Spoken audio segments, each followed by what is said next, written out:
going to be focusing on navigating the practice of law, from music artist to lawyer, and lived experiences of a distinguished industry leader whose journey resonates with purpose and with possibilities, going from what I like to say music rhymes to the rule of law. Our guest speaker, Wilfredo Bonilla, who I'll formally introduce after a few housekeeping items, is no doubt he's going to leave us with some really powerful thoughts for consideration and inspiration as many listening here are navigating your futures. So I'm going to share now just a few administrative items. We're going to engage with our esteemed speaker to hear his insights, and we're going to definitely be leaving some time at the end for a Q&A session. So let's dive in. Okay, well, you can see here on the slide just a few things.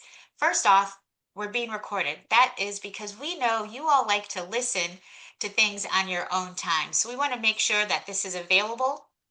It's evergreen. You'll be able to tune in to listen to this, share it with your friends. We ask that your microphones are muted until Q&A. Please use the chat to communicate. Get your questions ready. Please share your feedback. We appreciate your comments. And most importantly, we want to have fun. We want to hear all of your ideas. No question is a bad question. So, all right, let's move on to the next slide. So why do we have these kinds of sessions? Why does WIN-NextGen exist? Well, if you didn't know, the US is facing a massive challenge in terms of a severe workforce shortage in certain areas of work, particularly STEM, which is science, technology, engineering, and math, supply chain, and the skilled trades, what we again call the 3S workforce, these careers. And it's also exacerbated by an aging workforce, rapid AI-driven transformations. We have post-pandemic shifts in employment. This means the workforce needs you. And in order for you to be workforce ready, for you to be prepared to thrive, WIN-NextGen's mission is just that. Next slide. So our solution, we believe that the next generation, that's all of you, talent can be developed to lead the future with the right skills, guidance, and the opportunities, and also just knowing more about what's going on in the world of work. So WIN-NextGen, we're more than just a career readiness initiative. We're an ecosystem. We're innovative brands designed to empower the next generation of talent in the 3S workforce and in AI industries designed to serve all youth, whether you are in a traditional school, you may be in a homeschool, you may be traveling the world as a family military member, or just have other types of circumstances where you need to be able to plug into a community that's going to focus on making sure that you're successful and workforce ready for the future of work. Next slide. So if you haven't become a WIN-NextGen member yet, and you're between the ages of 13 and 24, we encourage you to hit the QR code right there at the top and join our vibrant community and work towards your future of becoming workforce ready. And this here, you'll be able to find this information on our website about how you can discover the future of work, how you can explore, how you can reflect, how you can be exposed to opportunities, and most importantly, work with our partners in terms of gaining experiences, as well as using our job board to find opportunities where you can start your workforce journey. So next slide, we have just a quick video that's going to explore some of the roles and opportunities. It's about a minute here that before I introduce the speaker, want you to start thinking about what are some of the roles and opportunities for the future of work that you may want to and could consider. And last thing I'm going to say before we hit the next slide is that when you think about the world of work from a legal standpoint, everything that we're talking about that you're going to be seeing in this video, some way, somehow, a lawyer is probably going to be involved in these types of opportunities of work. So let's play.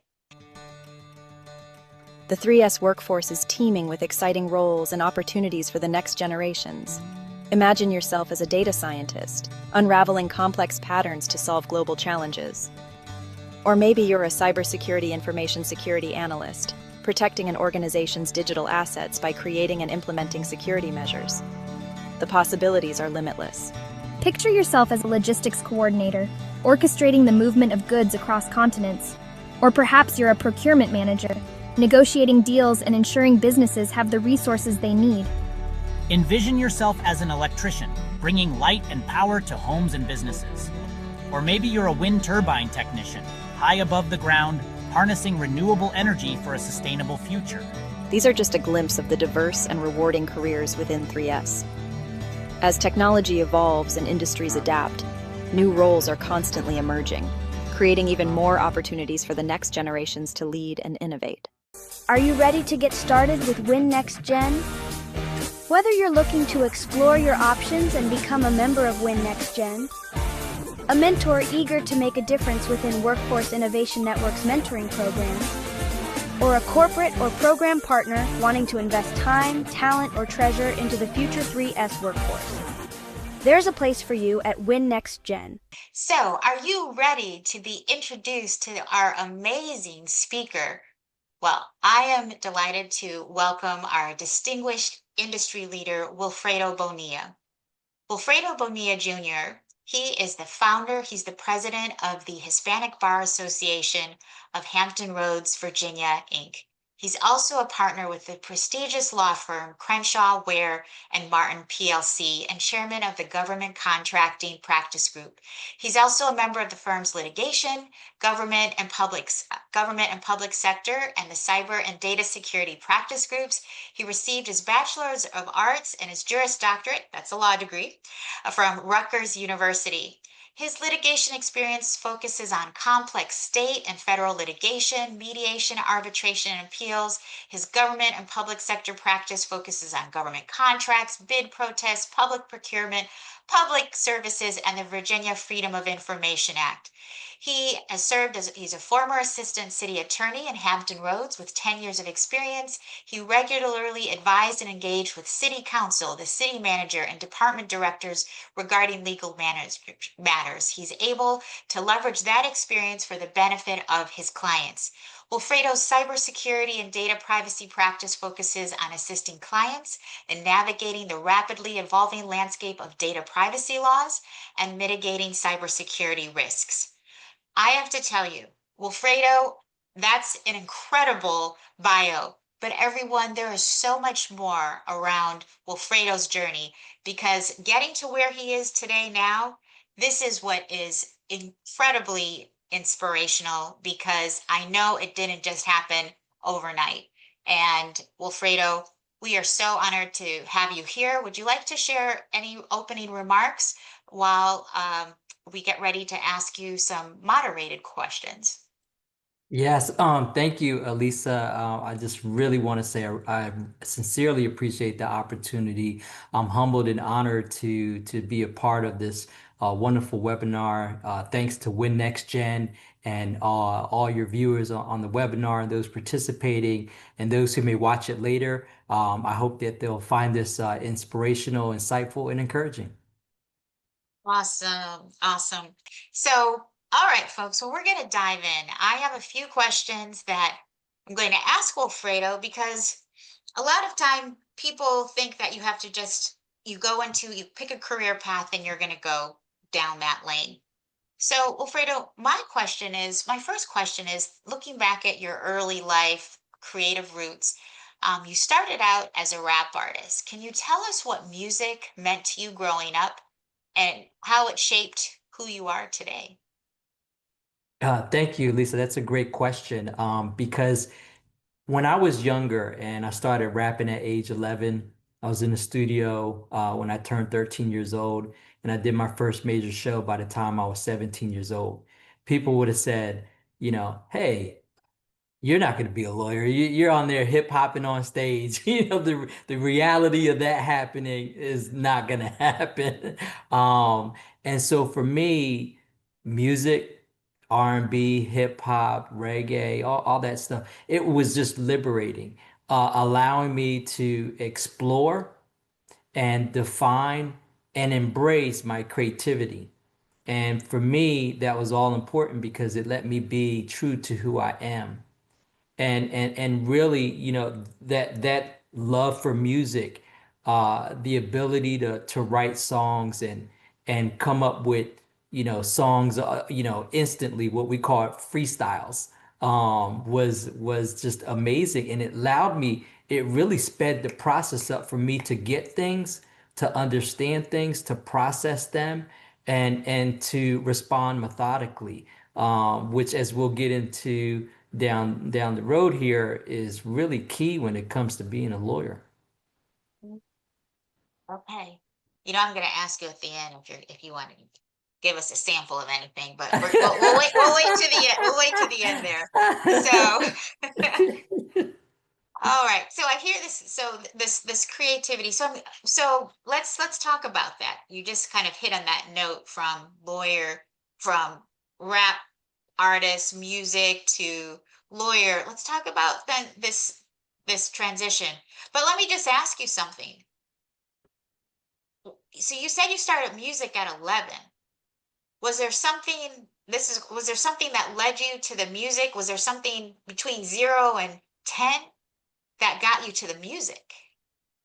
Yeah, that's a great question again. I mean, hip hop. Someone introduced me to hip hop and told me how to write my first rhyme, and I did, and it was awesome because I just couldn't stop. The creativity was just flowing, and Mm, so one of the DJs that I met in the neighborhood, a little bit older than me, and some of the guys that I knew were a couple years older than me. They even had tryouts to be in their group. They were pretty phenomenal.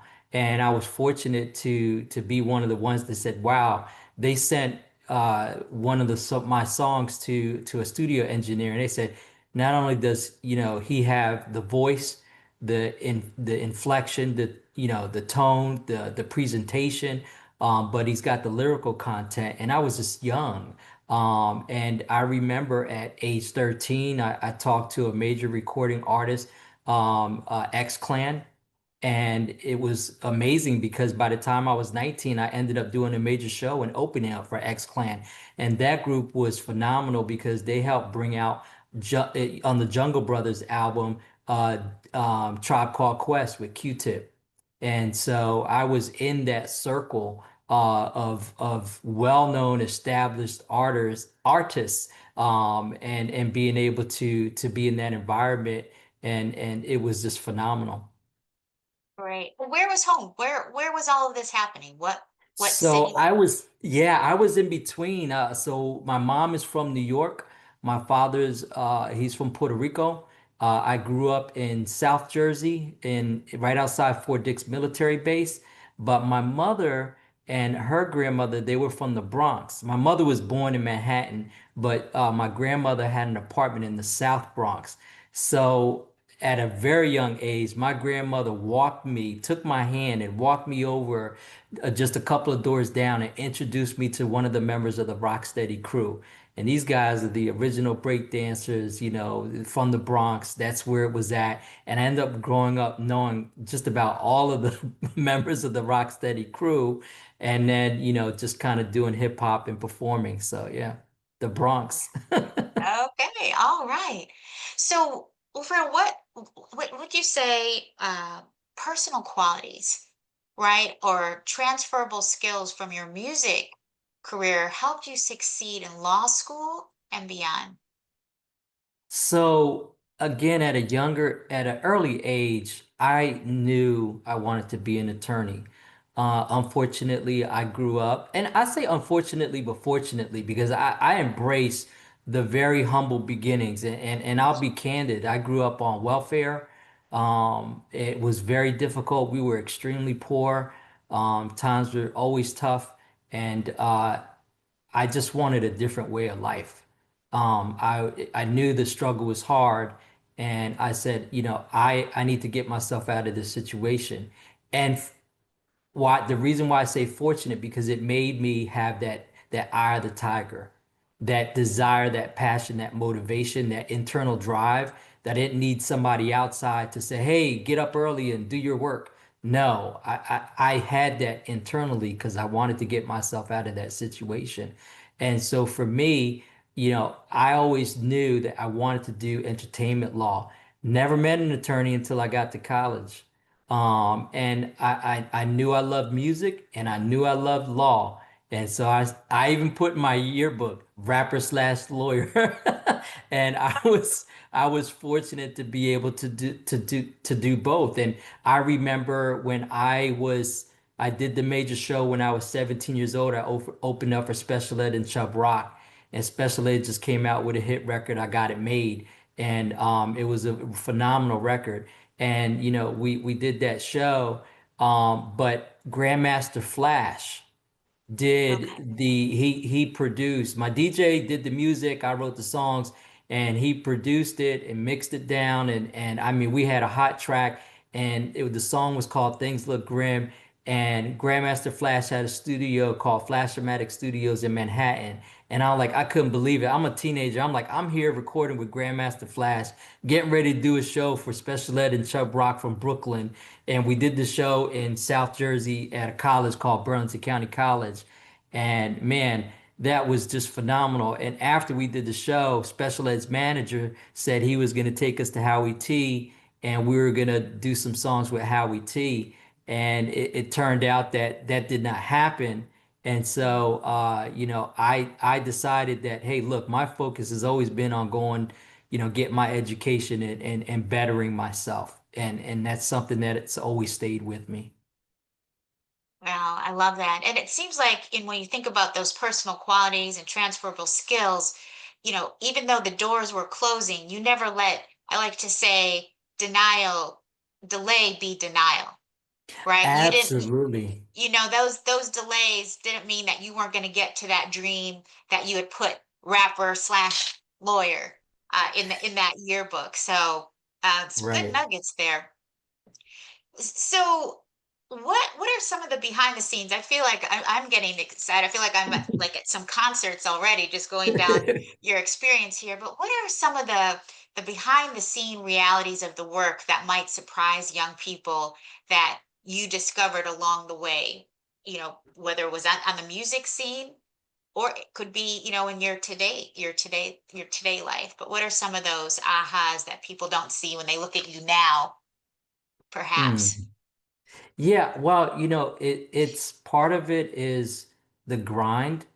Part of it Mm. is the sometimes the doubt and having to establish confidence in yourself. Because I mean, I didn't have the best grades in high school. I had good grades. But growing up poor, being a runaway, living from house to house, and my school counselor, I remember, said, "You're not gonna make it at Rutgers. You probably won't get in. You need to do something else." And I told her, "Well, I believe in myself. I'm going to get in, and I will get in." And I said, I'm always going to push myself to do the best. And I always look at it like, being the overcomer. I like the odds. And if the odds are against me, I'm just going to fight harder. I'm not going to fold.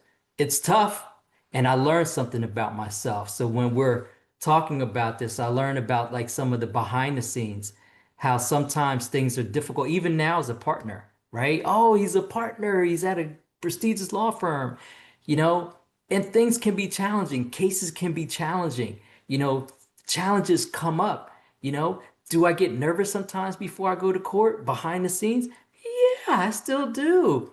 Not nervous like I did when I first started, but just enough nerve to let me know, yes, you care. You want to do the best you can for your client, for your firm, for yourself, and for your family. So it lets me know that I'm invested in it. And it's a good thing. So I embrace it. And then the other thing is, behind the scenes is, prepare. You things are gonna come up, but you always do the best you can to prepare for whatever challenge is gonna come up, or hearing you have, or negotiation that may come up. And so that preparation is key. But the other thing, so behind the scenes too, is that I'm a ball of energy. I really am, and No. and I sometimes it's hard to contain myself, right? And so, but that music, like if I'm working out and if I'm thinking about a case, it really kind of keeps me focused and grounded. And people may say, well, how can you do that listening to music? It does. It really does. And I've learned through music, like breathing techniques, that before I even went to law school, before I even went to college, because I would get on stage and there would be sometimes like a sea of people or maybe just a few hundred. And I would get so nervous and I would just calm my heart rate down by breathing techniques. And I would tell myself, you can do this. And then I will also tell myself, you've overcome so much in your life. You're here. You earned it. You have the right to be here. And then I go ahead and go forward with confidence. Oh, I love that. And see, for our listeners here and participants, I didn't know what Wilfredo's answers. This is a live, real, organic conversation. So I have to make a quick public service announcement. So what Wilfredo's talking about is mindfulness. And if you are not a Win Next Gen member, we have a course, a program that when you become a member, part of our GT3S programming on mindfulness, because Wilfredo's talking about is being able to control your mind when you are in those circumstances. That is a true technique. And so, Wilfredo, thank you for sharing that, because I know, our young people today, our next gens, there's a lot of distractions that go on in the world around them in which they're trying to navigate their career. And so just hearing you talk about being focused, shutting down the noise so that you can do what you need to do as part of that preparation and that execution. So powerful. Right. Absolutely. Absolutely. And you have to stay focused. You have to stay grounded. And that focus and being grounded is going to help propel you to whatever it is that you're trying to accomplish. Mm, wow. So let's just talk about some of the future of work, and also the reason when you were talking about how you have so much energy, because when I read your bio, I was like, oh my gosh, does this gentleman ever sleep? And I know you have next gens, you have a family, so just speaking of it, since you do have next gens as part of your family, like what are the trends and emerging roles that you think young people should be watching, should be thinking about if they're interested in law, technology, or government, areas that you touch on every day in your world of work? Yeah, definitely. I mean, technology touches everybody in every aspect. I mean, as attorneys, wow. I mean, I've been practicing now for almost 23 years, and I've really seen the industry, the law industry change dramatically. So for example, where at one point in time you would have voluminous discovery for a big civil litigation case, and you would thumb through boxes of documents, like really manually thumb through. We don't thumb through documents anymore. There are e-discovery platforms, so electronic discovery platforms that we use that really help us to use search terms to be able to pull documents, dates, times, names. You got to get creative. You might have to think about what the case is about and use a search term that's really germane to the case and Right. to help flush through what could be a terabyte of documents. And so you just don't have the luxury of, okay, it's going to take me 6 years to go through this. No, you need to go through it and go through it quickly. Now we have paralegals and associate attorneys that help us with that, you know. Right. But it's really good, even as a partner, to have an understanding of how technology impacts the legal industry. For example, AI is another, way that it impacts the legal industry. One of our platforms that we use, Lexus Advanced,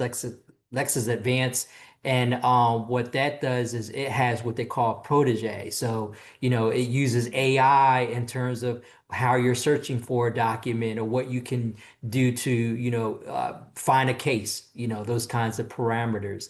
And so you can't shy away from that. You have to embrace that. Otherwise, you'll be left behind.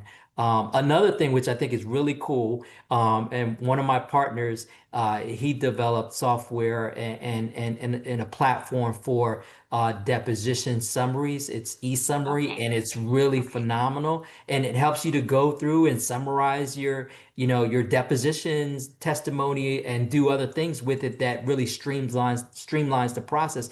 And so when I Okay. thought about that, I was like, you can be an entrepreneur and be an attorney as well and say, hey, I've been practicing law for X years. Man, we need to fill this void. I can come up with this idea. Wow, if you have, if you went through Win Next Generation and Win Next Gen and you have technology background and you associate yourself with people in the tech field, that's something that you can do and you don't even have to be an attorney. Right. I love that. So it clearly sounds like we have a lot of evolution, transformative forces that are now interplaying and intersecting into the whole world of law, which it's exciting. And making sure that our next gens are aware of this is hugely important. What I'd like to do is I have a couple of slides because we are at Win Next Gen very data driven. And so we want to make sure that our participants and anyone coming up later who sees this can see really what is the outlook for law. And I'd love to get your thoughts on some of the data that the government is telling us in terms of growth opportunities to see what your thoughts on this. So if we can go to the next slide and look at the outlook here.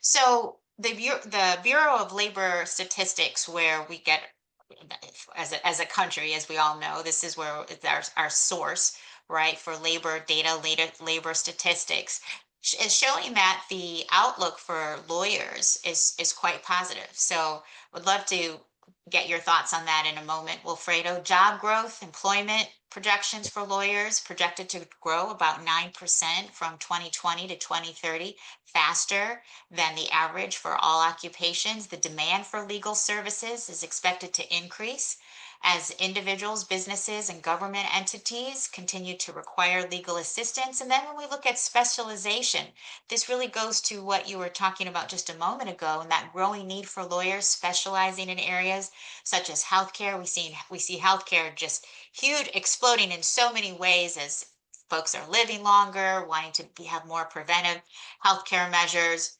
intellectual property, environmental law, reflecting changes in technology and societal needs. So when you see these projections and these forecasts put out by our Department of the Bureau of Labor Statistics, does this resonate? Do you see this playing out in the real world of work, Wilfredo? Well, I can tell you it is certainly extremely encouraging.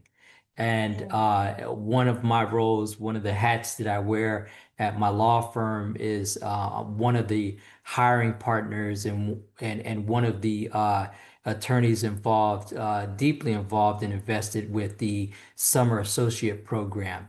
And the reason why I bring those up is because there was a time where it was difficult to find top quality candidates, associate attorneys to practice in the field of law because the number of law students was declining and the number of those taking and passing the Virginia bar were also declining. And so those were pretty disheartening numbers, and it made it very difficult to find really good quality candidates. And mm, so, our firm is growing. We're very fortunate, very blessed. Crenshaw Ware Martin is over 100 years in the running, and we expect to go on for another 100 plus years. And having the best candidates possible is really important to us. And when I say best candidates, doesn't mean just top schools. We mean good people, right? And when good people come from good backgrounds where they've got this diversity in their background and they bring a lot to the table. And so the numbers on this slide, I think this is spot on. I think this is solid and it's also very encouraging, especially for young people, because I know when I was younger and I said, "Oh, I want to be a lawyer." I'm just a little teenager and folks were like, "Well, there's so many lawyers in America, we don't need any more lawyers." Yes, you do. You really do. And this just shows the demand for legal services is on the rise. healthcare, intellectual property, environmental, all different aspects, software engineering. You know, I have a partner that represents doctors and hospitals, which I think is really cool. You know, I did entertainment law, you know, and it's now I do complex civil litigation and construction litigation, as well as cybersecurity and data privacy. It's so interesting and it's so fun, but being a lawyer allows you to wear those different hats and learn different areas, different fields. Whether it's engineering, I've done, you know, civil engineering work, you know, on up. So, yeah, I love this slide and it is very encouraging.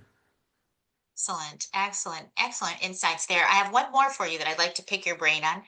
Next slide, and that's looking at critical skills, right? So we know that the, even though we're going to need more lawyers, we talked about that, the critical skills that are going to be necessary to succeed, yeah, the world changes, right? And we see technology, AI, you mentioned it earlier, really playing a larger role, perhaps in a lot of industries and sectors. And we know that law is not a particular skill, but it requires knowledge of a combination of skills. And involves skills acquired through, I like to say, problem solving, writing, technical know-how for certain types of law.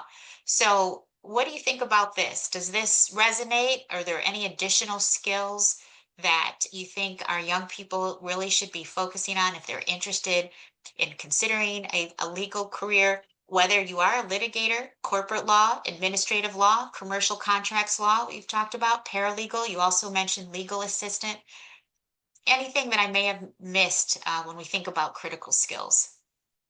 Yeah, I mean, I want to emphasize a couple of things because I know I've heard it, you know, throughout my years, people make the remark that, you know, well, my child's going to be a good attorney because they always get the last word or they can't stop talking.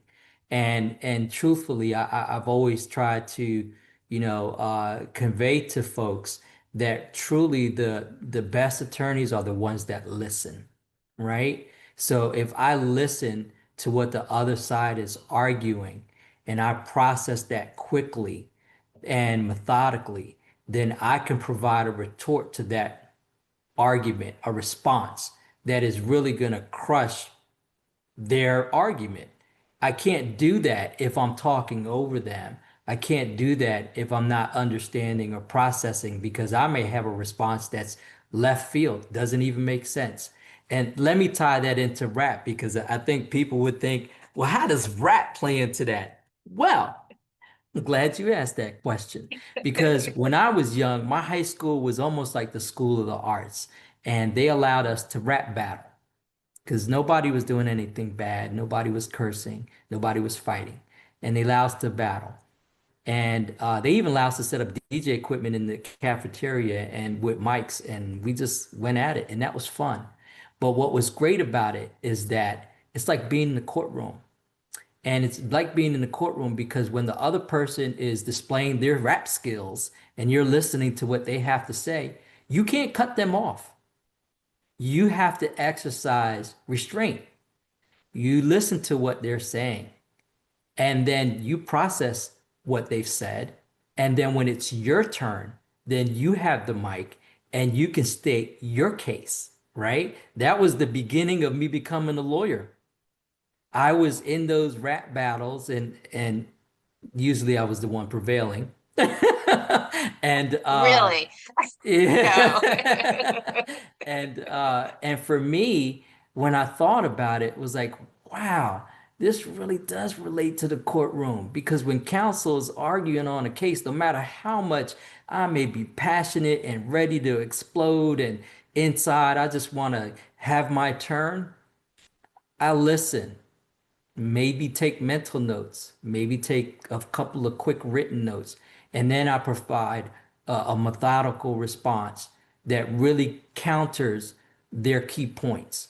And to me, that's really important. So listening is really, really key. When you're going to school, high school, try to join the debate team, try to join local government, the government, extracurricular activities. Um, read. Reading is so important, but not don't read for fun too. Yeah, I like to read for fun, but read for reading comprehension, right? You want to understand and quickly process what you're reading. And you don't have to accept everything as fact and true. That's what lawyers do. We second guess that. We challenge it, is what I'm saying. We challenge it. And even if it's the way, I've heard the phrase, but this is the way we've done things, you know, all the time. This is how we do it all the time. Well, doesn't mean it's right. So you can challenge that. And so for me, can I take a moment and just kind of talk a little bit about what got me here? Do I have just a Yeah, minute to yes, kind of go through? we All right, we so do. Yeah. okay, so in my background, so I went, obviously to high school and then to Rutgers University undergrad. And, I was doing shows and I was in the studio in New York City and, and all those things. And I continued to do one big show after the next and small studio to big studio with increased technology, which was amazing. But I stayed grounded in my studies. To me, no matter, I don't care if I had to be in the studio until 2 o'clock in the morning, which that did happen when I was in college. I still went to work and I still went to class. There was no breaks for that because it wasn't rap that was going to take me to the next level. And I knew that. I knew that since I was 13. It was me having a career, not a job, but a career. And to me, that was extremely important. So when I went to Rutgers, undergrad and graduated, I went to Rutgers Law School. When I went to Rutgers Law School, I was very fortunate to be one of maybe two, I think maybe three folks to get an internship with MTV in New York City. Now I know MTV is not what it used to be, but it was the big thing back in the 80s and 90s, and I really got to work on some phenomenal contracts. I did the 2001 halftime Super Bowl show. I worked on the Kings of Comedy contract with Bernie Mac and D.L. Hewley. And I did some what they call celebrity basketball, charity basketball games with Warner Brothers Studios. So I did venue agreements for them. I still keep in touch with my good friends over at MTV. Great people. They really taught me an important skill, and it was Well, not well, just Fredo, to, okay, yeah. and once we can bring the slides down because and because what you're actually talking about just on this point that I want you to just as you're thinking about these comments is if you can just what you're sharing if you were looking at your teenage self back at your teenage self, that young artist with the big dreams, what would you tell that self now? And so when you're talking about this MTV and these pieces, you're really hitting on my question that I wanted to ask you. So I just wanted to make sure that, as our next gens are thinking about this, because your story could be their story. So sorry to jump in, but I just had to ask No, you to just kind of frame that in terms of some words of wisdom for our young folks. yeah, absolutely. And that's a great question. And if, looking back at the young Ace the Boss, I would say to myself, you did the right thing. Because there was a moment, two moments, where after I did the show for Special Ed and Chubb Rock, there were opportunities to really do some big things. And I told the powers that be, that I am not putting all my eggs in the rap industry basket. I refuse. My goal is to have a career. Rap was fun. I'll make some money, and I did. I actually made a lot of money at a young age as a teenager for some shows. Um, but I said, that's not where my focus is. My focus is on my education. And I'm so thankful to God that I did that because had I not done that, and the music industry can be very shady. And as a young person, I didn't know all the legal terms. I did have my music industry thick book that I used to read at 14 years old because I really was set on being an entertainment lawyer. So I read books and books on how to become one. And but for me, I would say, well done. You made the right decision. You didn't put your eggs in the rat basket. What you did was you focused on your education and bettering yourself and getting a career. And so, I think that's a really, to me, if the audience listening on this, and watching, it's very important to stay true to who you are, but it's also very important to plan and execute. What do you want out of a career, not a job? What do you want out of a career? Because what you're doing now is going to impact your future self, guaranteed. And I always Right. tell that to my kids. I have three beautiful children, 21, 19, and 12 going on 13. And to me, I pour into them. And what I'm telling you, I tell them. So it's not something I don't practice. Like I tend to say, don't speak about it, be about it. You got to Yes. walk that walk because anybody can talk it, but you got to walk that walk. And it's a hard walk. For me to be the first in my family to go to college, the first in my family to go to law school, to be a lawyer, I was the first Latino in the history of the city attorney's office in Chesapeake to be an attorney in that office. I was the first Latino in the history of the Chesapeake Bar Association to be the president of the Bar Association. I was and that while I was president, that the Bar Association, Chesapeake Bar Association, we won an award from the Virginia State Bar for a program I created called Rise. And the reason why I bring up Rise is Reading in Schools with Esquires. I established that program because I didn't want another young kid to wonder what it's like to be an attorney or be some, professional and they've never met one until they got to college. So I go to Title II schools, Title I schools, the free lunch kids, and I talk with them about what their goals are, setting goals and accomplishing them, despite what the odds say, that they can do it, that they can believe in themselves. And so for Right. me, that was really, really key. Um, So yeah, so that's and then one last piece too, because I think this is important, is that don't be afraid to switch. Like some people, Elisa, you hit it on the head earlier. We don't always know what it is that we want to do professionally. I knew, and that's rare. And I had that passion and drive, and I was beelining for it, and no one was gonna stop me. But also I knew that I also have confidence in myself to change. So what do I mean by that? So when I first came to Virginia, I started my own law firm. That was scary. And I did that for a short period of time. And then I went and worked for a couple of small law firms. Then I went to the city attorney's office in Chesapeake and did that for 10 years. And then I did federal criminal defense for 8 years. And people said, federal criminal defense? Wait a second, hold up, time out. You've never done that before. How you gonna do that? I said, right. well, because I can do anything that I put my mind to, and I can do all things through Christ who strengthens me. This is my belief. And I know that I'm not gonna get the job. He's not gonna give me the job without the tools. So I'm not afraid to go into any venue. I've argued cases in Florida, argued cases in Virginia, in state court, in federal court, even if I've never done it before. That doesn't mean I just went in there without preparing. I Right. prepared, I studied, I became competent, and I tackled it. Was it scary? Was I nervous? Yes, it was, honestly. But guess what? That's what we do. We rise to those challenges. We're overcomers. And then when I made the decision to go into private practice, that was another scary decision. Like, I haven't done civil litigation in a while, but I love it, and how am I going to navigate the field of law in that terrain? Well, I believe in myself. I really do. And I believe Right. that, there's good people around me. They're going to help me to be successful. And so here I am. And you can't be afraid to make those leaps.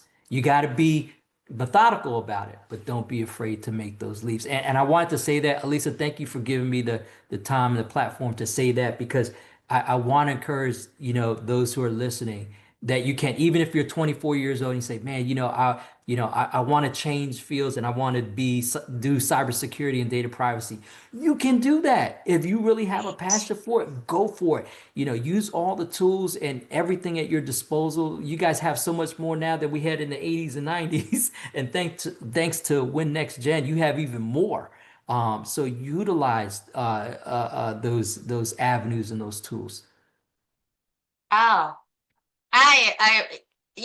I'm usually not speechless or quiet. I'm just like soaking in, and I've known you for years, so I'm learning. I learned more about your story this evening, and I know we have some time that we want to open it up to audience participant questions. So, why don't we do that? Kayla, who is here helping us with audience questions, can you let us know, Kayla, if we have some questions from participants? Sure, we did have a couple of questions in there, but honestly, you answered most of them. In talking about your experience, you were so thorough and you covered so many topics that we are really pledging here at WIN-NextGen. So the only one that I think that we can go into before we have our closing remarks is Mhm. how can creative thinkers, artists, musicians, designers find their legal place or in policy careers? You've proven to us that it's possible. How do they get there? Mm, that's a Yeah, that's a really good question. And I'm fortunate to have learned at a young age is that one of the things that you need to do is you need to get out in the community, volunteer, let people know who you are, but also mentorship, right? Get together with someone who is a good mentor, someone who will pour into you and give you guidance because we don't get anywhere on our own power. Nobody does. And I'll never say that I'm here because of me. I'm fortunate to be here and I'm here because of others, people who encouraged me, people who helped me, people who guided me and gave me some, hey, these are the rules of the road. And that's really important. And people would say, hey, what about you? Do you have? Yeah, I do. I really do. And I look to good people like Elisa, you know.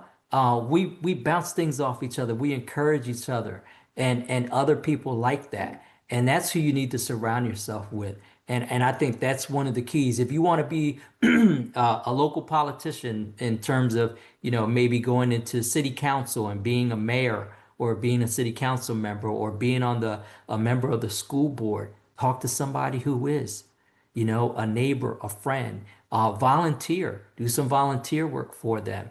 You want to be a lawyer? Absolutely. You think you have to go to law school and all this stuff, but you know what? There are people who volunteer for law firms at a young age. You can be in college, or maybe if you know somebody who's a lawyer, maybe they'll let you shadow for a day. I brought kids from my neighborhood where I live now to federal court when I was doing federal court criminal defense, and I introduced them to the chief judge.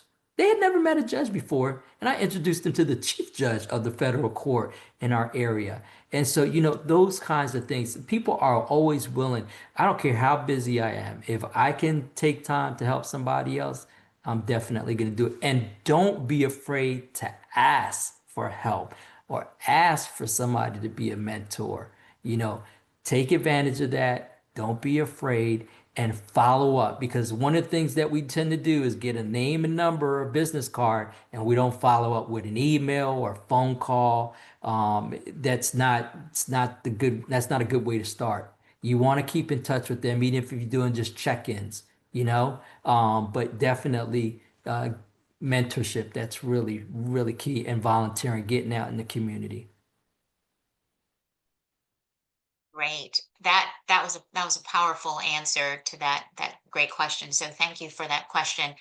So, Wilfredo, you mentioned when we were looking at the job outlook, the slides, when you were suggesting that people, particularly in the legal profession, can't just and shouldn't just accept status quo. I always say status quo is not an option. You need to challenge that, and we call that here. We have a course on critical thinking and problem solving.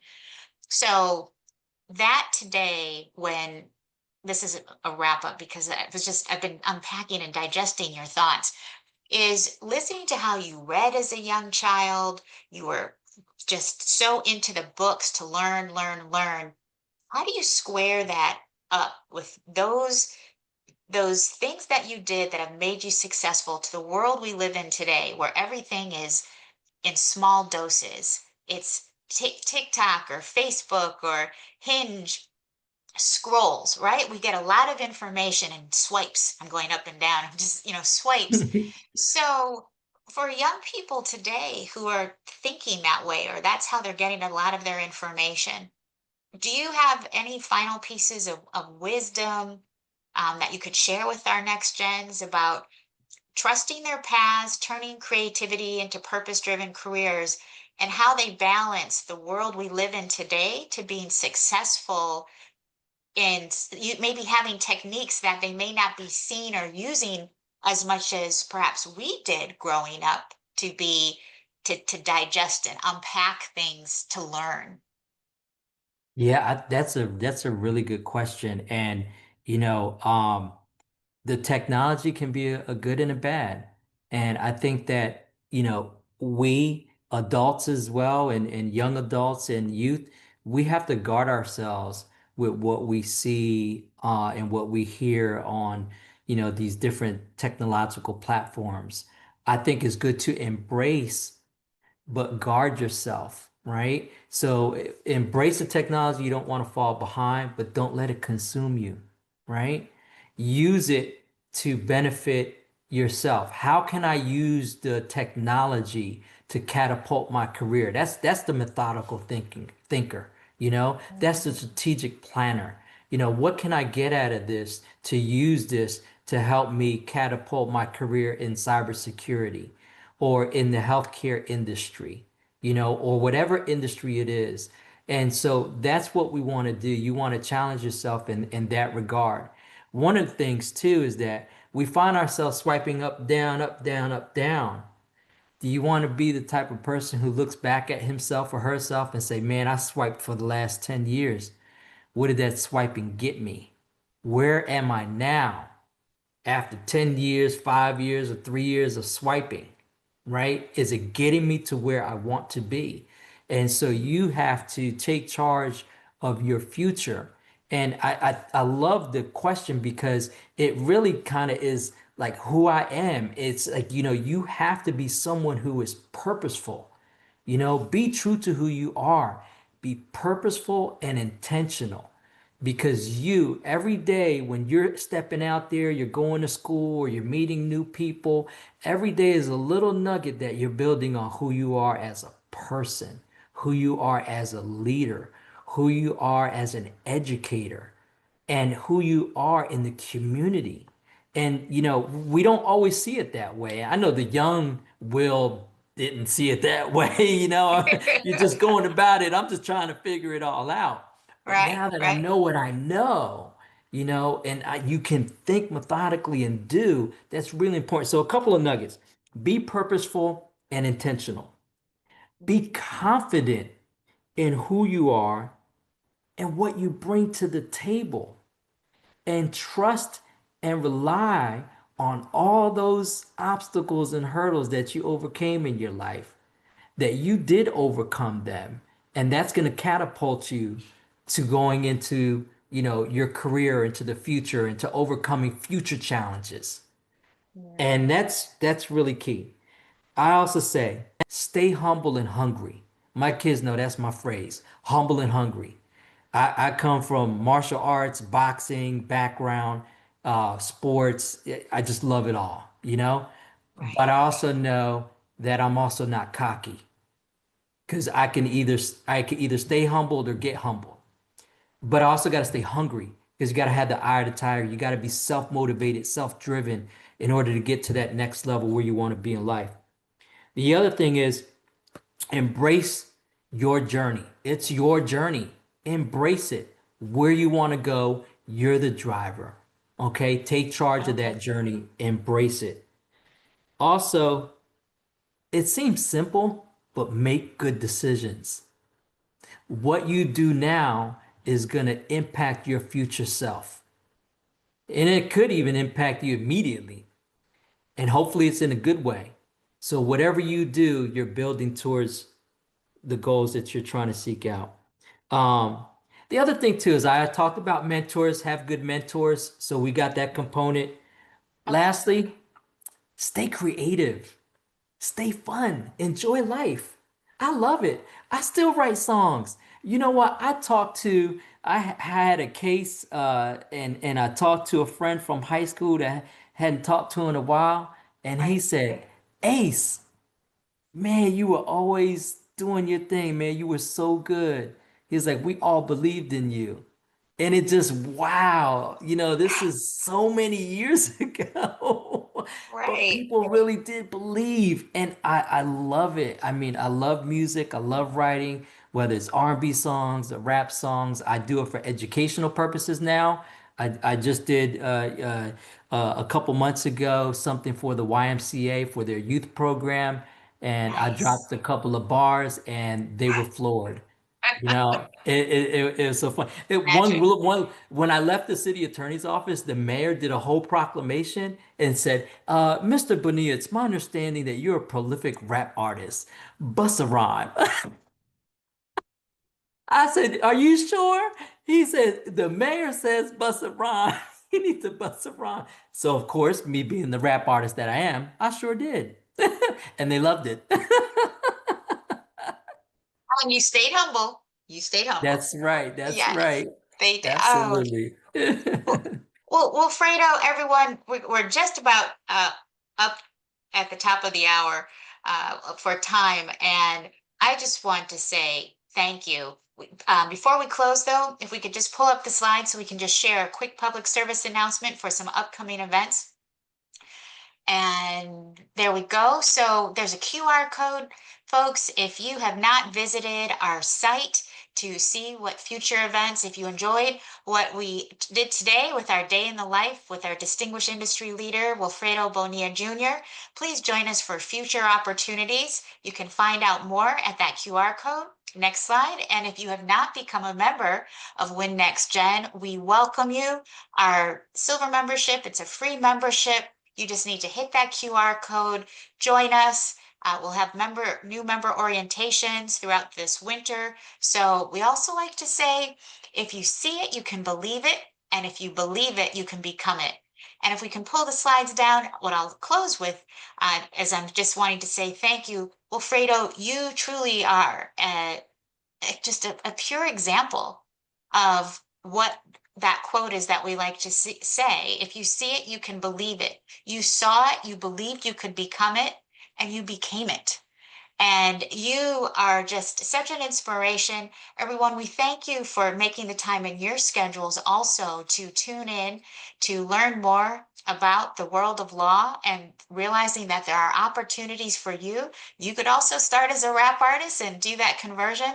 If you're interested in following up with Wilfredo, he does serve as a career navigator with the WIN-NextGen community. And so you just need to become a member and you're able to connect with Wilfredo. So, Wilfredo, we wish you, the National Hispanic Bar Association of Hampton Roads, Virginia, and your incredible firm continued success. We know with you at the lead, they will be. And blessings to you and your family. Philippians 4:13, which you mentioned earlier, very powerful words of wisdom that you also left us with. So thank you, everyone. We are going to close out. Have a great rest of the day. And until next time, remember, together we can.